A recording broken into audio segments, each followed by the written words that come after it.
Dobrý deň. Nachádzame sa v mieste Dubrava. Aj s pánom Maršom, tak sme si našli trošku času, že urobíme jedno menšie videjko, kde polícia tvrdí, že sú to bezvýznamné pozemky, nie sú tu žiadne siete.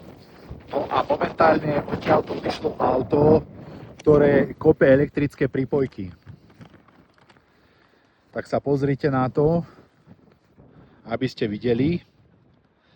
Tam vzadu je ten dom, ktorý som ukazoval vo videu predchádzajúcom nad našim domom. No a náš pozemok by sa mal nachádzať, teraz kamera smeruje na kaplnku, od kaplnky niekde poza tento plotík, čo tu je, až tam dole k tomu plotu.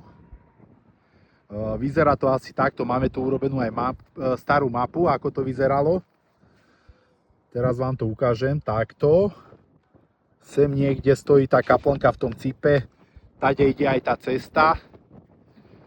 No, takže stretli sme tu aj nejakých okolo idúcich a akurát nám rozprávali, že to bol vyložený podvod, vedia aj oni o tom. Spomínali aj z družstva Cabuka, že všetko má on za ušami. Takže uvidíme ako čo. Taktiež spomínali aj Mičiana.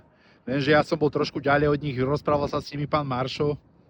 Vládko, čo by si k tomu povedal? No, je to hrôza úplná hrôza. Toto vypadá také, že to nie sme len my.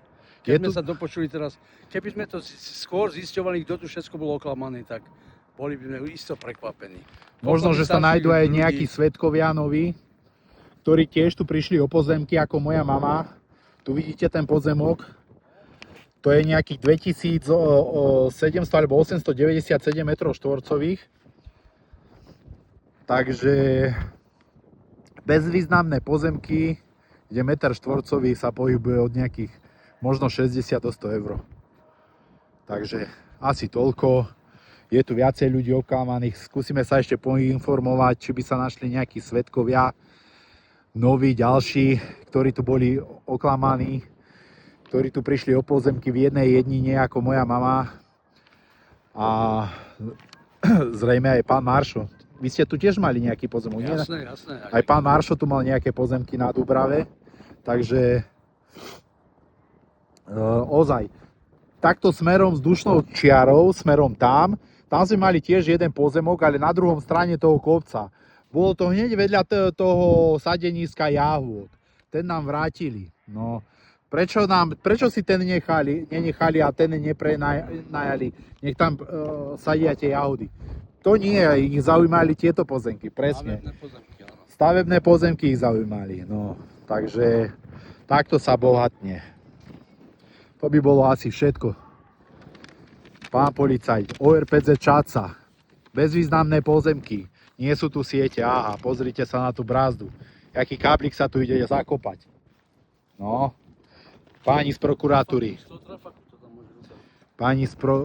z prokuratúry, pozrite sa, bezvýznamné pozemky. No, to by bolo asi všetko, ďakujem.